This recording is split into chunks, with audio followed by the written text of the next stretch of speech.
দেখো কিরকম আসে। তোমাকে কি কি দেওয়া থাকবে দেখো, এবিসি ইন্ডাস্ট্রিজ হ্যাভ এ বেটা অফ 1.5, বেটার মান দেওয়া আছে, রিস্ক ফ্রি রেট দেওয়া আছে 8% and expected return on the market portfolio দেওয়া আছে 13%। The company presently pays a dividend of 5 share and investors expect to experience a growth in dividends of 10% per annum for many years to come. প্রথমে কি চাইছে, what's the stock required rate of return according to the CAPM. CAPM এর মাধ্যমে তোমার stock rate of রিটার্নের মান কত। তাহলে তুমি কি জানো, তোমার সূত্র হচ্ছে সিএপিএম এর মাধ্যমে এটা আর এফ প্লাস বেটা ইন্টু ওই যে আর এফ মাইনাস আর এফ।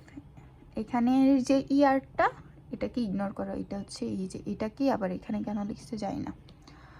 তার মানে তোমার কাছে রিস্ক ফ্রি রেট দেওয়া আছে, এক্সপেক্টেড রিটার্ন অফ মার্কেটও দেওয়া আছে, বেটাও দেওয়া আছে, যা যা দেওয়া আছে শুধু তা বসাইলাম, বসাই পেয়ে গেছি। এই যে বেটা কত 1.5, রিস্ক ফ্রি মানে আর এফ 8, মার্কেট রিটার্ন হচ্ছে 13%, আর কিছু লাগবে না। এই যে 15, 13, 8, এই যে চারটা সূত্র অনুসারে বসাইছি, পেয়ে গেছি।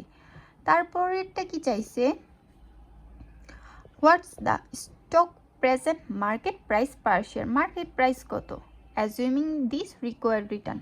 মার্কেট প্রাইসের সূত্র হচ্ছে, এখানে দেখো তোমাকে কি ডাটা অ্যাভেলেবল দেওয়া আছে, তোমাকে হচ্ছে ডিভিডেন্ড পেস, ডিভিডেন্ডের টাকা দেওয়া আছে, যে ডিভিডেন্ড পে হচ্ছে 5 টাকা আর গ্রোথ আছে 10%। আর this required rate of return মানে কি,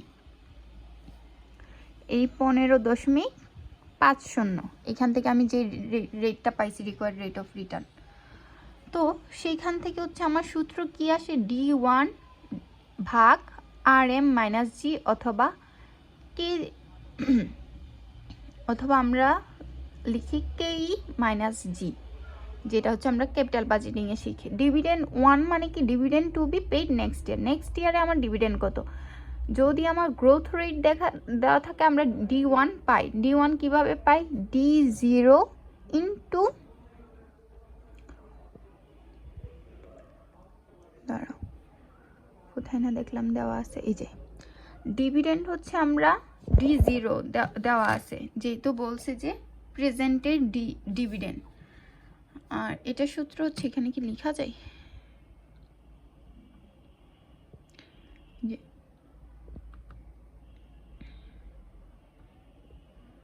D0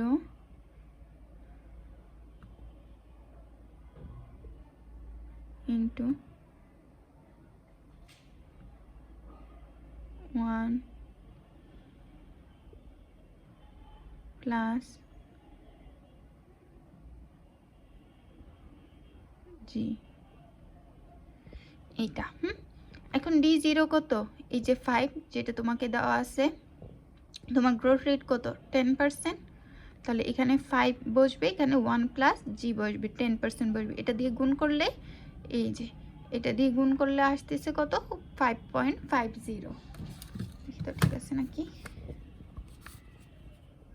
5 ইন্টু 1 প্লাস 0.10, এই যে 5.5, ঠিক আছে 50।